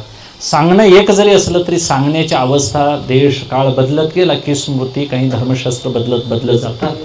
त्यामुळे एकच गोष्ट सुदामांचं चरित्र बघा तुम्ही, देगलूरकर बाबांच्याकडून वेगळं ऐकायला मिळेल, राऊत बाबांच्याकडनं वेगळं ऐकायला मिळेल, हर्षगावकर बाबांच्याकडून. ही वेगवेगळी मंडळी सांगणं तेच आहे, पण त्यातून त्यांचा एक भाव वेगवेगळा प्रकट होतो. म्हणून कथा जरी एक असली तरी अनेक वक्त्यांच्या मुखातून ऐकताना त्याची काय बाळगू नये, वीट मानू नाही, सर्वरशी मिनले चित्त. अशा पद्धतीनं परमार्थामध्ये आहे त्याच गोष्टी ऐकत ऐकत राहायचं आणि त्यालाच अभ्यास म्हटलेला आहे. केलेली गोष्ट पुन्हा पुन्हा करत राहणे. अनुसंधान म्हणजे त्याच्या मागं मागं जाणे. अजून आम्ही काय आत्मा परमात्मा ह्या काय कल्पना आहेत महाराज, गोष्टी काय कोणी बघितलेल्या? तर कुठं परमात्मा नावाची गोष्ट आहे, कुठं मिळती? आत्मा कुठं गोष्ट मिळती? कारण हे फक्त त्यांनी मांडलेले एक पारिभाषिक शब्द आहे. हां, आता ईश्वराची एक सत्ता आहे, ती सगळीकडे व्याप्त आहे, हे अनुभवी आम्हाला संतांनी सांगितलेलं आहे. म्हणून ती एक गोष्ट आम्हाला काय करावी लागेल? श्रद्धेनं मान्य करावी लागेल. आणि मग आमचं चित्तही चांगलंच आहे महाराज. मन बुद्धी चित्त सगळं शुद्ध आहे, फक्त त्याचे विषय वेगवेगळे चुकीचे आहेत. सांसारिक विषय आहेत, ते नको ते वासनेनं बरबटलेले विषय जर समोर आले तर ते मन इंद्रिय त्यांना ती आवड आहेच. इंद्रियांची व्यवस्था बाहेरच धावणारी आहे, कारण ती पळायला लावलेली खरंच एक शर्यतच आहे ही एक. फक्त आता ती कोणीकडं त्याचा माग जातो, त्याची वाट कोणीकडं आहे, त्याचं वाहन कोणीकडं आहे, ज्याचं त्यांना आवरायचं आहे. मन बुद्धी ही सगळी साधनं आहेत. साधनाला आम्ही विषय कोणते द्यायचे ज्याचे त्याने ठरवायचे. म्हणून विषय तो त्यांचा झाला नारायण. नावडे जनधन माता पिता. विषय काय परमात्मा ठेवावा? एक गौण आणि एक महाराज निम्न असं म्हणजे उच्च, अशा दोन आवडी ठेवता येतात. देह हे मन हे गोविंदी देह काम करियो. मन गोविंदात ठेवता येतं, देह काम करत होता गवळणींचा. तसं आम्हाला देखील असोनी संसारी जिभे वेगू. बघा, नामसाधनाला प्रयत्न करायचा, संकल्प चांगले करायचे. दिवसभर मी विठ्ठल विठ्ठल म्हणत म्हणत दारू काढीन, विठ्ठल विठ्ठल म्हणत म्हणत वैरण काढीन. आपल्या आपण करायला काय हरकत आहे? काय कोणाला सांगायची गोष्ट काही? यात कमीपणाही मानायची काय गरज? विज्ञान पार पुढे गेलं म्हणून लाजायची गरज? विज्ञान केवढंही मोठं गेलं तर ते विनाशाकडेच जाणार आहे. विज्ञान बदलणार आहे. शुद्ध ब्रह्मज्ञान कधीही बदलत नाही, निरपेक्ष आहे ते. हे सापेक्ष आहे. याला संसार म्हणावं, त्याला परमार्थ म्हणावं. हे बद्ध, हे मोक्ष, असा फरकच आहे. काही फरक नाही. अभ्युदय निश्रेयस. एक बांधणार आहे, एक सोडवणार आहे. मग आम्हाला सोडवणाऱ्या बाजूला जायचं आहे. लोक काय म्हणतील, इकडं जास्त आहे तिकडं कमी, असा कुणाचा विचार करायचा नाही. आपण फक्त चित्त बांधायचं, पण ते चांगल्या विषयाच्या ठिकाणी बांधायचं. तेथे माझी हरी वृत्ती राहो. परमात्मा अवीट आहे, ज्ञानघन आहे. तो आम्हाला काय करणार आहे? सोडवणार आहे. परिमळाचे धाव भ्रमर उडी, तैंशी तुझी गुढी लागो मज. भुंगा कसा महाराज अगदी न कळता तो सुवास धारण करतो, तसं असते असते असते याच संसारात राहायचं. सत्यवादी क्रेता संसार सगळं अलिप्त कमळ जळी जंशे. आणि यातून मन असते असते असते बाहेर काढायचं निरासक्त पद्धतीनं. असक्तीर अनभिष्वंग पुत्रदार ग्रहादिशो नित्यंच स्मचित्तत्व निष्ठा निष्ठोपत्तीशो. यावरले ओव्या ज्ञानबराय सांगतात. तरी जोया देहावरी उदास्वांशी अपरी उखिता जैसा बिढारी बसविला आहे. त्या वृक्षाची सावली वाटे जाता मिनली घरावरी तेथुली असता नाही. सावली सरिसीच असे असे हे नेनीचे जैसे स्त्रीचे तैशी लोलुप्य नाही. आणि प्रजा जी झाली ती वस्ती गिराली का गोरवे बैसली रुखातळी. आणि संपत्ती माझी असता ऐसा गमे पंडुसुता की जैसा वाटे जाता साक्षी ठेविला. एरवी दाराधन पुत्री नाही जाया मैत्री तो जान पा धात्रे ज्ञानासिका. हे दमच्या खोईतोपर्यंत सांगायला लागले. याचं काम पाठ आहे म्हणून न होत. वैराग्यवानाला बायको असते, वैराग्यवानाला मुलं असतात, वैराग्यवानाला घर धन सगळं काही असतं, पण त्याच्या मनामध्ये मात्र हे सगळे विषय नसतात. तो असून नसल्यासारखा असतो. दाई कशी मुलाला सांभाळते तसा संसार सांभाळावा. आणि आपल्या मुलाला कसं आई सांभाळते तसा परमार्थ सांभाळावा. आपलं कोण आहे हे ओळखून घ्यावं. म्हणजे जुनी गोष्ट सांगायची की ती आजीची. आई काय करायची? आपल्या मुलीचंच पोरगं काखत घ्यायची आणि मुलाचं काय करायची? चालवत न्यायची. आता काय सांगायची गरज? कुणाचं मरकवाली करते हे त्या आजीला कळायला नको काय? ते काकत बसलेलं पोरगं म्हणतंय कावळ्याला आमच्या आजीचा डोळा फोड म्हणतंय. आणि ते खाली धरलेलं नातवाचं पोरगं म्हणतंय आजीचा डोळा फोडायचा ते तुझा डोळा मी दगडान फोडीन म्हणतंय. आता त्या आजीनं डोळा आजीचा फोड म्हणणाऱ्याला काकत घ्यावं काय रखवाली करतेल्याला घ्यावं हे कळायला पाहिजे. तसा आपला परमार्थ यमगा असेल मळगा असेल काही नाही. मला जे देशकाळ फक्त शिव आपण इथं जन्माला आलो एक व्यावहारिक सत्ता आहे म्हणून. नंतर परमार्थाला जगदाकारे झाली सत्ता. वारवणी गेली पराधीनता अवघे आपलीच्या आता लाज आणि चिंता दुरावली. अनुरेणू या थोकडा तुका आकाशा एवढा. व्यापक होता येतं. आम्ही फक्त संकोचून आम्हाला बांधून घेतलेलं आहे. म्हणून विज्ञान रोज बदलणार आहे. अज्ञान महाराज फक्त आम्हाला समजून पटवून घ्यायचं आहे. अज्ञान राहतच नाही. कळाल्यानंतर राहतच नाही. ते गाव मामासारखा निघून जातोय तो मामा. ज्ञान होतच नाही. व्हायचा विषयच नाही तो. आम्ही ज्ञानरूप आहोतच. आणि विज्ञान हे कधीही महाराज एका ठिकाणी राहणार नाही. त्या स्थित्यंतर होत जाईल, बदलत राहील. परिवर्तन होतं त्याला विज्ञान म्हणावं. चंद्राला थंड वाजायला लागली. चंद्र दृष्टांत आहे, जुन्या वारकरी कीर्तनकारांनी सांगितलं. आणि त्या चंद्राच्या आईनं कोट शिवतो म्हणाले तुला, स्वेटरसारखा जाडमधला. आणि मग त्या चंद्रावर तिथलाच एक शिंपी शोधला तिनं, चंद्रावरलाच, इकडे कशाला येईल ती खाली. तिथला शिंपी शोधला आणि त्या शिंप्याकडे कोट शिवायला म्हणून गेली. गेलेल्या दिवशी माप वगैरे घेतो म्हणाला, तो शिंपीनं माप वगैरे घेतलं चंद्राचं, शिवतो म्हणाला.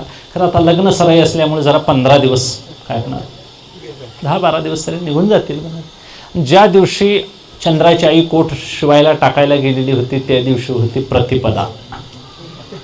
अमावस्या झाल्यानंतर काय होती, प्रतिपदा. आता 15 दिवसांनी कोट देतो म्हटलं, मग त्या दिवशीचं माप 15व्या दिवशी येईल. जुन्या लोकांनी अगदी विनोदानं दृष्टांत दिले. प्रतिपदेनं द्वितीया तृतीया असा कलेनं चंद्र वाढणार आहे, तसं विज्ञान हे कलेनं वाढत जातं. ते एक दिवस कधीही मापात बसायचं नाही.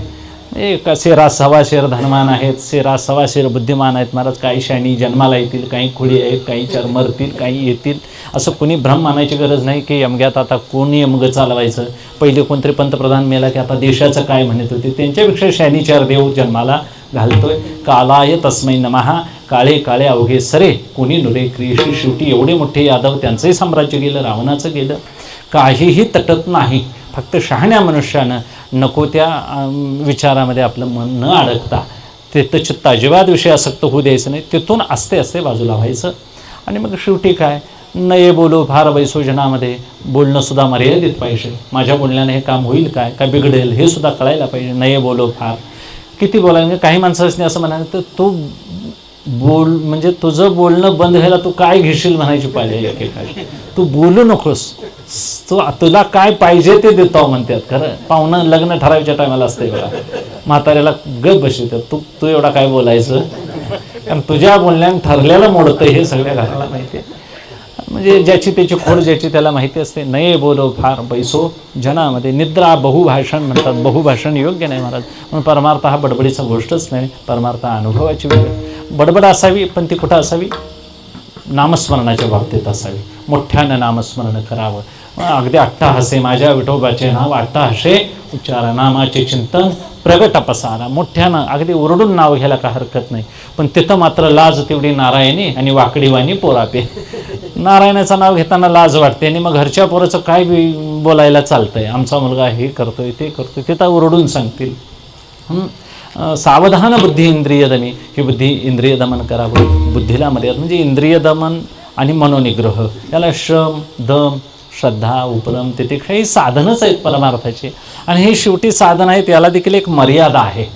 आणि मग ही मर्यादा कुठपर्यंत, प्रत्येकाच्या आतून प्रत्येकाला गुण काय करतात तो तशा आम्हाला काय करतात, प्रेरणा देतात. म्हणून तुका म्हणे घडी घडीने साधावी साधकानं. आपला येणारा काळ पुढल्या घटका कशी येईल सांगता यायची नाही. पुढलं भवितव्य काय कळतंय आम्हाला ते फक्त ईश्वरालाच कळतं.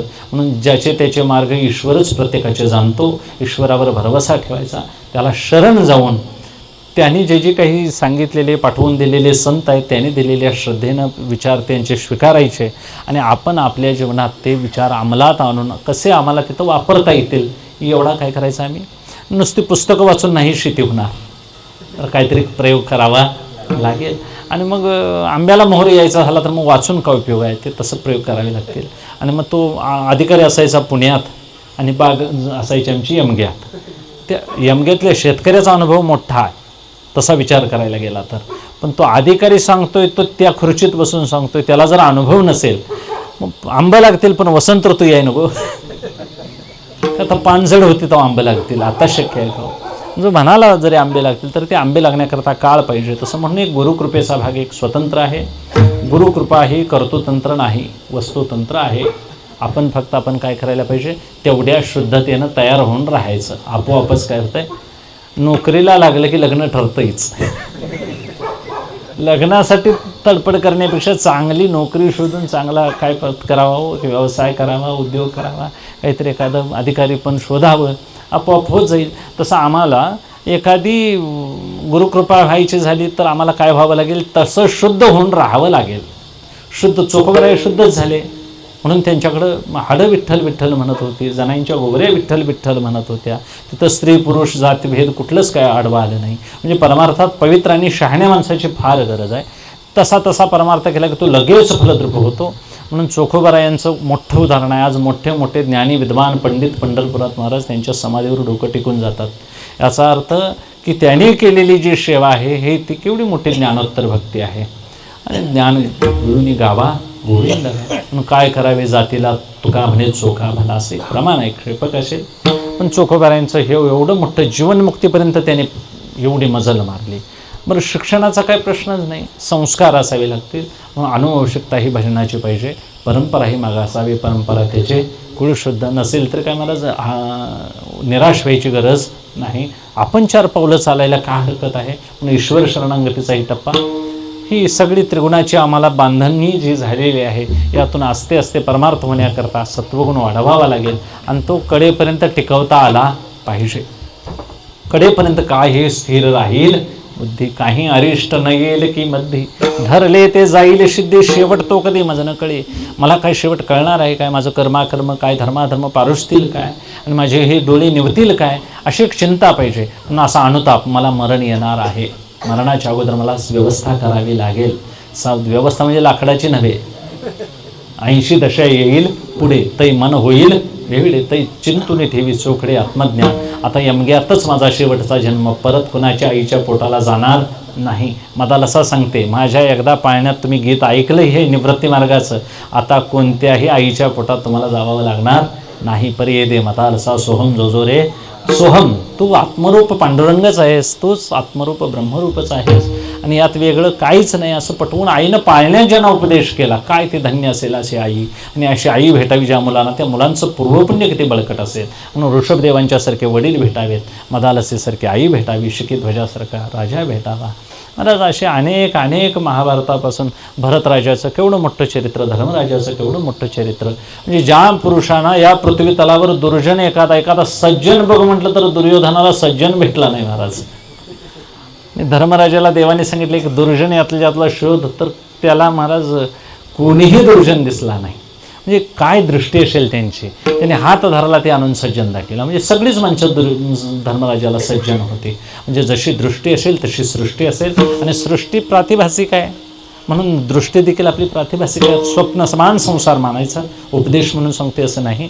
असते असते यातून फार मन. आता ज्या गोष्टी भारदस्त मिळाल्या असतील वैभवानं त्या तेवढ्या जपायचा प्रयत्न करायला पाहिजे. ते व्याप म्हणून सोडूनही चालणार नाही. आज काही दास्यत्व म्हणून संसारात राबावं लागतं. पूर्वार्जित चालत आलं तेही करावं लागेल. ते काही सगळं सोडून उपयोगाचं नाही. म्हणजे चालायचं कसं, म्हणून सगळ्या गोष्टी समन्वयानं चालवाव्या लागतील. तुकोबारायांनी सगळ्या मनसंतांनी आपल्या वाट्याला आलेली कर्म यथोचित करतच हे सगळं सांभाळलेलं आहे. म्हणून ईश्वराचा हे सेवेचा भाग आहे असं समजून संसारातही चांगलं निरासक्त भावनेनं राहायचं. पण फारसं त्यामध्ये वाढ करावी, तळमळ, तिथं फार अट्टहास असा अजिबात असो नाही. परमार्थ वाढवावा, जेणेकरून महाराज नामघोष सदा नामघोष करू, हरिकथा तेने सदा चित्ता समाधान. चित्त समाधान फक्त परमार्थ केल्यानंच होईल. चित्ते असू द्यावे समाधान, आनंद ठेवील अशी राहायची आपली तयारी पाहिजे. तिथं अजिबात कुणाविषयी महाराज काही तिळपापड घ्यायची गरज नाही. प्रत्येकाचं कर्म वेगळं आहे, प्रत्येकाचे भोग निरनिराळे आहेत. यात तुलना करत बसायचं नाही. तुलनेनं ईर्ष्या होते. म्हणून हेतू काय इतकाच की साधकांना आपण जबाबदारीनं परमार्थात उतरल्यानंतर फार परमार्थासाठी काही कष्ट करावे लागते असंही नाही. आणि विचार न करता केलं तर यातलं काहीही शक्य नाही. विचाराचाच परमार्थ व्हावा लागेल. त्याशिवाय विचारा वाचून न पविजे समाधान. म्हणून आम्हाला समाधान, शांती, पूर्णता, तृप्ती, आनंद इथपर्यंत जायचं आहे. आणि तो आनंद याची देही याची डोळा भोगता येतो हे आम्हाला संतांनी सांगितलेलं आहे. म्हणून अनुभवाचा, सिद्धांताचा असा 2 पद्धतीचा परमार्थ आहे. नुसतं सिद्धांत सांगून तरी काय, साधनेत आलं पाहिजे, ते वापरता आलं पाहिजे. म्हणून साधक म्हणून आपण उदास जेव्हा, उदास म्हणजे निराश नव्हे, वास्तव काय आहे हे पटवून घ्यावं लागेल. आणि असं प्रत्येकानं आपापल्या दुःखाची कारणं शोधावीत आणि ते कुठून आली असतील, त्याला प्रेरणा देणार कोण आहे. माणसं असं का वागतात, आता मला चहा प्यावं असं वाटत नाही, घरात तुम्हाला जी इच्छा होते ती इच्छा कुठून उत्पन्न होते असं बसून असं बघावं असं वाटत नाही. खुर्चीत बसलं शेताकडनं आल्या, मला जरा पाणी पाहिजे, पाणी द्या मला, नाही दिलं तर राग येतोय, चहा करा, च्या कमीच गोळमाट झाला, जरा जादा करा, असं जे होतंय ते हे म्हणजे गावातला सरपंच सांगतोय म्हणून तुम्ही करता का? तुम्हाला कोणतरी सांगणारा आता आहे असं काहीतरी कळायला पाहिजे काय ना. मग कोणतरी सांगणारा आहे, मग सांगणारा आहे तो चेतन मानायचा का जड मानायचा? तो अदृश्य मानायचा का दृश्य मानायचा नेमका? म्हणजे कुठंतरी इच्छा निर्माण होते आणि त्या इच्छेनंच महाराज नाही पूर्ण झाली की द्वेष, पूर्ण झाला तर राग. आणि इच्छा द्वेष समुत्थेन द्वंद्वमोहेन भारत या 7व्या अध्यायातल्या महाराज श्लोकावर ज्ञानोबाराने टीका दिली. ती इच्छा हे कुमारी झाली. हा महाराज परिच्छेद आज सगळे मनोवैज्ञानिक डोक्यावर घेऊन नाचत आहेत. सगळ्या मानसिक रोगी जेवढे डॉक्टर तज्ज्ञ आहेत त्या सगळ्यांनी ज्ञानोबारायांचा हा मनोविकास घसरलेला मान्य केलेला आहे. त्याच्यावर अजिबात औषध, झोपेची गोळी हेच औषध आहे त्यावर, दुसरं काही औषध. म्हणून इच्छाच निर्माण होणे याला वारकरी संप्रदाय म्हणायचं. वासनाच निर्मुक्त जीवन जगायचं. मरतेवेळी कोणतीही वासना उरू नये. वासनेची मूळ छेदिल्या वाचून तरलोसे कोणी न म्हणावे, मागली या जन्मा मुक्त झालो. आणि ज्ञानोबारायांना असं सांगायचं, तुकोबाराई हेच म्हणतात, इच्छा मुरळीच पाहू नका पडाल नरकाद्वारी. म्हणून आम्हाला इच्छांस्तु वस्तू कोटी धर्मानी. या कोट्यावधी इच्छा धर्म जे निर्माण होतात ती इच्छाच आमची समूळ काय व्हावी. म्हणून तृष्णाच परिपूर्ण इथं काय करायचे आहे, शांत करायचे आहे. आणि ते शांत केलेल्याच पुरुषांना सुख लाभतं.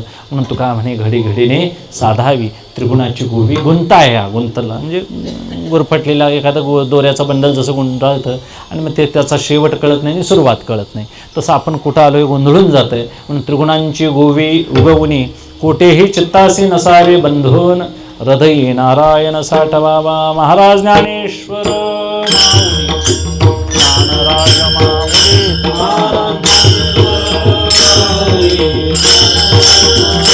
महाराज ज्ञानेश्वर माऊली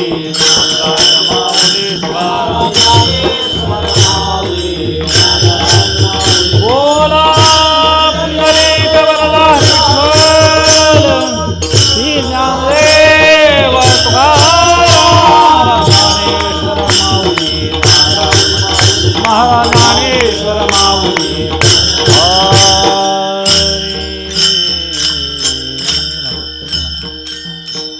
मन घडी घडीले साधा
तुका मन घडी घडीले साधा तुका मन घडी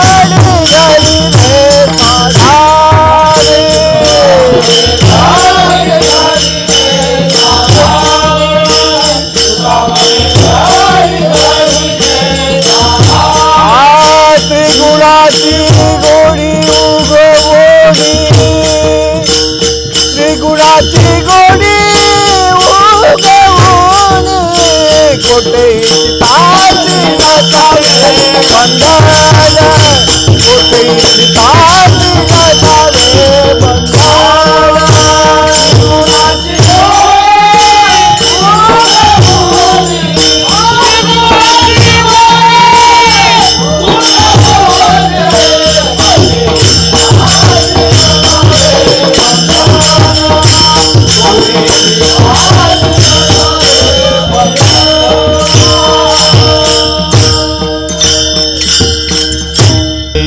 तुका म्हणे घडी घडी ने साधावी त्रिगुणांची उगी उगवणी कोठेही चित्तासे नसावे बंधन हृदयी नारायण साठवावा. झालेली सेवा ही तुम्हा सर्व साधू संतांच्या कृपेनं जसा बुद्धीला विलास होईल तसं बोललो. परमार्थ ही मनस्थितीची गोष्ट आहे. फार काळ उपदेश करायला मी आलेलो नाही, माझी ती योग्यताही नाही. परिस्थिती सगळ्यांची चांगली आहे, तुमची आमची मनस्थिती होण्याकरता हे सगळं आटापिटा आहे. वैराग्यासाठी ह्या सगळे आयोजन त्याच्यासाठीच आहे. घर सोडून 2 तास बाहेर यावं, कीर्तनासाठी बाहेर एवढं घर सोडण्यासाठी हे केलेलं.